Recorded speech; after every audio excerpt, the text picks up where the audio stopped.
सूर्या सूर्या सूर्या भाई साहब पिछले 20 पारी से सूर्या के बैट से अर्धशतक तक नहीं आया है। जब ऑस्ट्रेलिया के साथ सीरीज शुरू हुआ था तो उससे पहले 16 पारियां हो गई थी सूर्या के बैट से अर्धशतक आए हुए, और अब ऑस्ट्रेलिया वाला सीरीज भी 4 मैच समाप्त हो गया और अब तक सूर्या के फैंस के उनके बैट से अर्धशतक देखने को नहीं मिल रहा है। खैर सूर्या के फैंस के तो इससे दिक्कत नहीं होने वाला है, इससे दिक्कत सूर्या को ही होने वाला है, क्योंकि गौतम गंभीर अब तीनों फॉर्मेट में एक ही कप्तान को लेकर मन बना लिए हैं, और अगर सूर्या का ऐसा ही परफॉर्मेंस चलता रहा तो जल्दी ही T20 में भी एक नया कप्तान देखने को मिल सकता है। और गौतम गंभीर ये साफ कर चुके हैं कि टीम इंडिया के तीनों फॉर्मेट में एक ही कप्तान होना चाहिए, तो सूर्या को इस पर ध्यान देना चाहिए और सूर्या को एक अच्छे पारी खेलना चाहिए, नहीं तो सूर्या के हाथ से भी कप्तानी जाने वाली है जैसी बाकियों के हाथ से गई। और सूर्या का ठिकाना भी तो नहीं है, कभी वो 3 नंबर पर आते हैं तो कभी 4 नंबर पर, कभी 5 नंबर पर भी चले जाते हैं।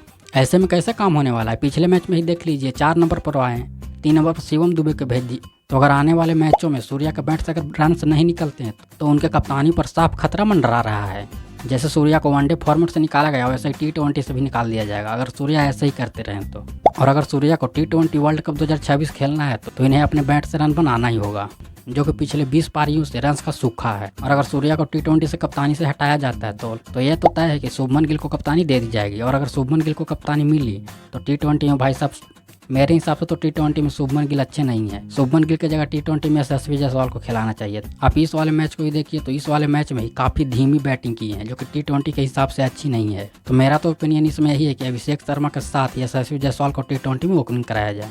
यशस्वी जायसवाल जो कि इतने अच्छे बैटर है, उन्हें केवल आप टेस्ट खिला रहे हैं, और टेस्ट में भी वो ऐसे खेलता है कि मानो T20 ही खेल रहा हो, तो फिर भी T20 में उन्हें क्यों बैठा कर रखा जा रहा है मुझे तो पता नहीं। ये तो मेरे दिमाग से ही बाहर है कि जो बंदा टेस्ट में भी T20 के अंदाज में खेलता है उसे T20 से ही बाहर बैठाया जा रहा है। और ये सब कुछ इस वजह से हो रहा है कि तीनों फॉर्मेट में इन्हें एक ही कप्तान चाहिए, और अगर तीनों फॉर्मेट में एक ही कप्तान को रखना है तो ये तो निश्चित है कि यशस्वी जायसवाल की जगह नहीं बनेगी, और यशस्वी जायसवाल को केवल टेस्ट तक ही सीमित रखा जाएगा, जो कि स्पेशली T20 का ही बैटर है।